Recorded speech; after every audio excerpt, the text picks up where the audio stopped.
Hey guys, welcome back to the channel here in the southern Philippines.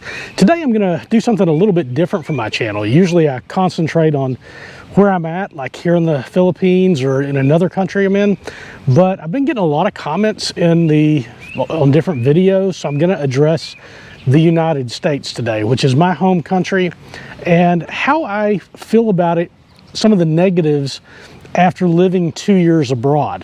Spent the last 2 years living in Serbia, in Albania, in Europe, and in Thailand, and the Philippines, and Asia.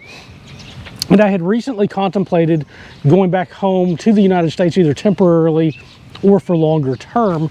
And I saw a lot of comments in there talking about how bad the United States is. That's really not the reason that I left the United States. The main reason I left is because I wanted to travel the world. I wanted to see places. But after 2 years and living in all these countries, I will now kind of address, and I've done it in some other videos, but the negatives as I see in the United States.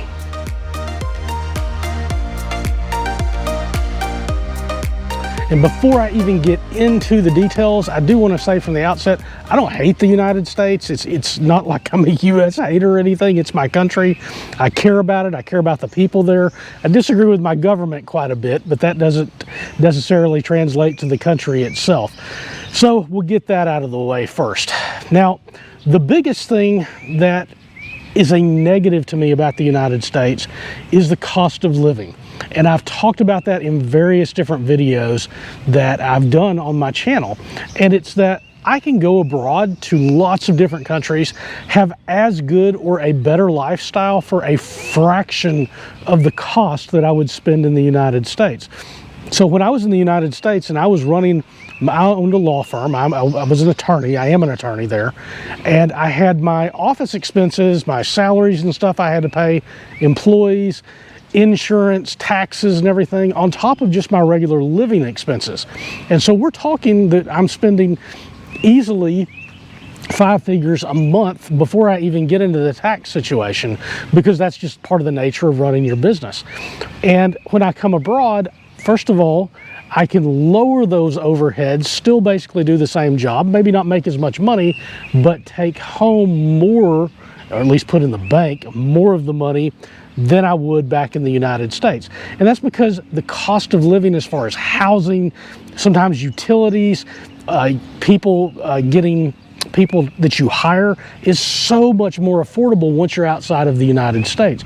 To where in the United States, and especially now with all the inflationary stuff that's been going on, it's really, really hard not to work massive amounts of hours just to have a semi-decent lifestyle, where I can have a much better lifestyle for a fraction of the cost and not work nearly as many hours chasing that dollar down to keep up with the Joneses. And if you're new to the channel, I've done videos in Albania and Serbia and Thailand and the Philippines about the cost of living in those countries, what I would spend on accommodations or meals or eating out. You can go and you can see those videos for yourself and just compare to what it's like in North America and the cost that you would have for that same lifestyle there. And so that's one thing that I love so much about living abroad or traveling abroad, is that I get so much more value for my dollar. And we're living in an age to where it's possible now to work remotely. If you've got a computer and you've got a skill that somebody will pay you for, that you can earn in those US dollars or whatever Western country I guess you're from, and then spend them in pesos or dinar or other currencies where you get more value for that dollar that you've earned in the United States. So it's a perfect time to be traveling here in 2023 and beyond, so that you can have that better lifestyle. One of the other things, again, I was thinking about this when I was thinking about going back to the United States, that I see as a negative about the United States is really outside major cities, you pretty much have to have a car, especially if you have a family. It's because the United States is so huge and we're so spread out, and much of the country is very rural. I come from Tennessee, and I would live in the suburbs outside of town, and I would have to travel in to work or to go to the grocery store. There really wasn't any public transportation there. And so one disadvantage or one negative about the United States, and really North America as a total, including Canada, is that outside those major areas, you're going to have to invest in a car. And of course, right now, that's a sunk cost. It's a very large cost compared to what it was just even 2 or 3 years ago because of supply issues and everything else.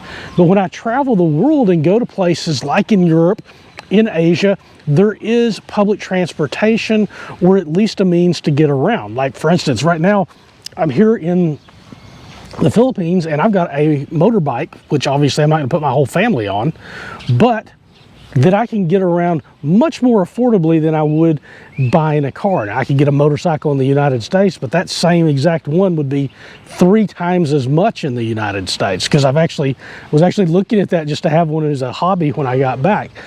So I find that to be a big negative, because I can get off the plane in a city and set up a home base there for 2 months, 3 months, 4 months, and I can get around on public transportation or much more affordable transportation than having to own the car like I would back in the United States.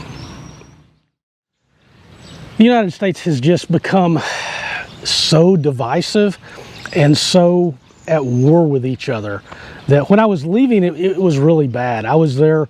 When I left the United States was right after the last presidential election, after the current administration had gotten sworn in, and everybody was just at each other's throats. All they cared about was where each other stood politically, rather than, you know, the 90% of everything else that we do in life. And I see that every time that I tune into the news or check on what's going on in the United States, is everybody seems angry and mad all the time. It seems like nobody likes each other. And there's just no sense of community there, as there was when I was growing up. So when I was growing up in the United States, it was a completely different place. And you knew your neighbors, and you could have disagreements about philosophy or politics or even religion and not hate each other because of it. You could listen to their arguments. They could listen to yours. You could agree to disagree, or maybe you learn something and you move. But that's not the position of what's going on that I see in the United States today. It's on both sides of the political spectrum. They will not even listen to the other sides. They drown each other out. And it's gotten to the point that it's just not fun to even watch TV or to be around other people in the United States, especially if they don't totally agree with you 100%. And I find those things that they're fighting about extremely less interesting and not very important to my life. So that's a negative. I don't see that as much, especially in the countries that I'm traveling to. Then again, most of them, I don't speak the languages, so I don't know what's going on in the news unless they have an English language one. And that keeps me out of politics, thank goodness. So everybody in the United States also always seems to be in one heck of a hurry. They're so busy, they're working all the time, they don't put any time aside for their families or for fun. You know, if they do rush out and get a vacation, you know, they get 1 week, 2 weeks a year, and they rush through those vacations, and they don't stop, for the most part, to simply enjoy life, to enjoy their families, to enjoy each other's company. Whereas all the places that I've been going in Eastern Europe and in Southeast Asia, it's a totally different lifestyle. I find it much more laid back, which I like. Some people get frustrated with that. I think it's actually a good thing. And people are actually living their lives rather than working themselves to death, chasing, you know, a few extra dollars so they can keep up with the Joneses and have that very expensive United States lifestyle.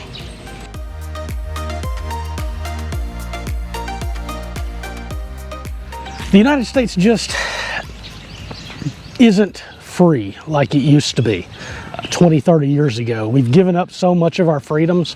As an attorney, I saw this in the legal system. I saw people in the legal system praising the fact that this was happening, judges and other attorneys. And we've lost so many of our rights due to the war on drugs. Then after 9/11, we had the Patriot Act that again gave the government more and more reason to encroach on our rights. And every single administration that we've gone through, whether they're Republican, Democrat, or otherwise, have continued to erode, both at the state level and the federal level, our rights and, most importantly, our freedoms. And it feels so unfree in the United States compared to when I travel abroad. Now, if you look at some of the countries that I travel to, the laws on the books, it sounds horrible compared to the United States and so much less free. But in actual practice, they really don't enforce those, and they don't really have those laws that they're really dealing with on a day-to-day basis. They do live much more free. And I've seen that in so many countries. Now, don't get me wrong, I've been to some countries to where some things were less free. But the United States as a whole, it is so much less freedom. And as a final part to this section, we are taxed to death in the United States. We're taxed at the state level. We're taxed at the federal level. I paid so much taxes in the United States. As a U.S. citizen, I still have to pay income taxes, Social Security taxes, no matter where I live in the world. Fortunately, when you're living outside the United States, there is a way to legally reduce the amount of taxes that you pay. It's one of the things that I have helped people with in the past. But you're still going to be subject to those taxes just based on the citizenship, but even more so if you live there. So those are really my reflections on the last 2 years of what I've come to think of negatively about the United States. Now, I got tons of positive things I can say about the United States. Again, I don't hate the United States. I love my country. Again, disagree with my government quite a bit on various different things, but I do love the country, and there's so many wonderful things about it. So I don't know, we'll see how this video does, but maybe I'll do a part 2 of this where I talk about, after 2 years, the positive things that I think about America, because there's some of those that I really, until I'd been gone for so long, did not think about, that are really things that make America just a wonderful place to live. There are those positive things about it, for sure. All right, guys, if you like this, hit the thumbs up and leave a comment below and tell me what your thoughts are on these issues. If things that you see that are negative, or if you want to see one to where I talk about my life experience, about how America I've come to think of in a positive way in many aspects since leaving. I'll see you guys in the next one.